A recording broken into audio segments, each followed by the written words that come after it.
जादुई पुस्तकालय का रहस्य JADUIPUSTKALAYAKRAHASHY। शहर के कोने में एक पुराना और विशाल पुस्तकालय था जिसे लोग जादुई पुस्तकालय कहते थे।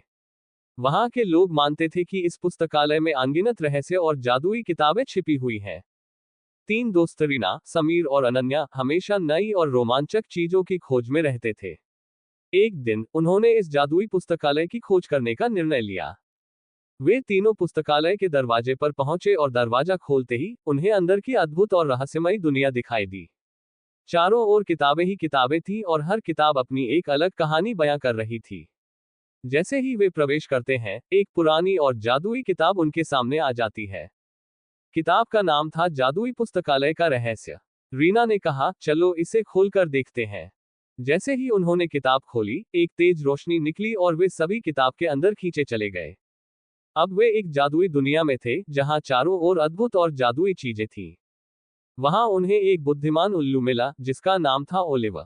ओलिवर ने कहा, तुम्हें यहां तक पहुंचने के लिए बहुत साहस चाहिए था। मैं तुम्हें इस जादुई पुस्तकालय के रहस्यों को बताऊंगा। ओलिवर ने उन्हें बताया कि इस पुस्तकालय में एक विशेष जादुई किताब छिपी हुई है, जो किसी भी समस्या का समाधान कर सकती है। लेकिन उस किताब तक पहुंचने के लिए उन्हें 3 चुनौतियों का सामना करना होगा। ये सब एक अद्भुत हिस्सा था। ये भी पढ़े। जंगल में खोया खजाना पहली चुनौती थी, एक जादुई भूलभुलैया से बाहर निकलना। भूलभुलैया में कई रास्ते थे, लेकिन सही रास्ता खोजने के लिए उन्हें अपने ज्ञान और बुद्धिमानी का उपयोग करना था।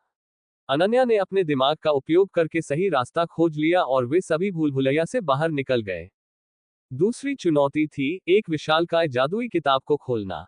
किताब बहुत भारी थी और उसे खोलना आसान नहीं था। समीर ने अपनी ताकत और रीना की मदद से उस किताब को खोल लिया। किताब के अंदर एक जादुई पहेली थी, जिसे हल करने के बाद ही वे आगे बढ़ सकते थे।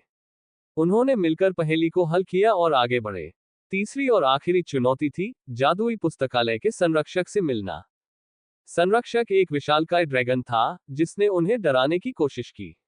लेकिन रीना, समीर और अनन्या ने अपने साहस और समझदारी का उपयोग करके ड्रैगन को शांत किया और उसकी मदद से जादुई किताब को ढूंढ निकाला। जादुई किताब को पाते ही वे सभी वापस अपने समय में लौट आए। उन्होंने अपनी खोज के बारे में सबको बताया और जादुई पुस्तकालय की शक्ति की तारीफ की। इस कहानी से उन्हें ये सीख मिली कि ज्ञान और साहस किसी भी समस्या का समाधान कर सकते हैं। कहानी से सीख। इस कहानी से हमें ये सीख मिलती है कि ज्ञान सबसे बड़ी ताकत है और हमें हमेशा सीखने की कोशिश करनी चाहिए। यह एक शिक्षाप्रद है, जिसमें बच्चों को किताबों और ज्ञान का महत्व समझाया गया है।